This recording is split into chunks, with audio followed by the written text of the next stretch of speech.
একটা ইঁদুর এক কৃষকের বাড়িতে গর্ত করে সেই গর্তের মধ্যে বসবাস করত। একদিন সেই ইঁদুর দেখতে পেল সেই কৃষক বাজার থেকে একটি ব্যাগে করে একটি ইঁদুর মারার ফাঁদ নিয়ে এসেছে। সেই কৃষকের বাড়িতে আবার একটা কবুতর, একটা মুরগি আর একটা ছাগল ছিল। সেই ইঁদুর সর্বপ্রথম কবুতরের কাছে গিয়ে বলল, ভাই কবুতর, আজকে তো তোমার মালিক ইঁদুর মারার একটা ফাঁদ নিয়ে এসেছে। ইঁদুরের এই কথা শুনে কবুতর বলল, তাতে আমার কি? ওই ফাঁদ তো আমাকে মারার জন্য আনেনি, এনেছে তোমাকে মারার জন্য। এটা তোমার সমস্যা, তুমিই বোঝো। কবুতরের এই কথা শুনে সেই ইঁদুরটি নিরাশ হয়ে মুরগির কাছে যে ওই ইঁদুর মারার ফাঁদের কথাটা বলল। তখন মুরগিও একই কথা বলল, ভাই এটা তো তোমার সমস্যা, এর সাথে তো আমার কোনো লেনা দেনা নাই। মুরগির কথা শুনে সেই ইঁদুর আরো হতাশ হয়ে ছাগলের কাছে গিয়ে ওই ইঁদুর মারার ফাঁদটার কথা বলল। ইঁদুরের কথা শুনে ওই ছাগলটি হাসতে হাসতে বলতে লাগলো, ভাই তোমাকে মারার জন্যই আমার মালিক ওই ফাঁদ বাজার থেকে কিনে এনেছে, তাতে আমার কি সমস্যা? আমি তো খুবই আরামে আছি। সবার কথা শুনে ওই ইঁদুরটি হতাশ হয়ে কৃষকের বাড়ি থেকে চলে গেল।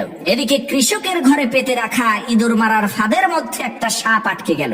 রাতের অন্ধকারে ওই কৃষকের স্ত্রী ইঁদুর মনে করে যখনই ওই ইঁদুর মারার ফাঁদটাকে হাত দিয়ে ধরেছে, আর অমনি সাথে সাথে সাপটা কৃষকের স্ত্রীর হাতে কামড় বসিয়ে দিল। তখন কৃষক তার স্ত্রীকে বাঁচানোর জন্য হাকিম কবিরাজ নিয়ে আসলো। হাকিম সাহেব চিকিৎসা দিয়ে বললেন, এই সাপে কাটা রোগীকে কবুতরের স্যুপ খাওয়াতে হবে, তাহলে ইনশাআল্লাহ খুব দ্রুতই সে সুস্থ হয়ে যাবে। সেই কৃষক হাকিমের কথা শুনে তার স্ত্রীকে বাঁচানোর জন্য ওই বাড়িতে থাকা কবুতরটিকে জবাই করে স্যুপ বানিয়ে তার স্ত্রীকে খেতে দিল।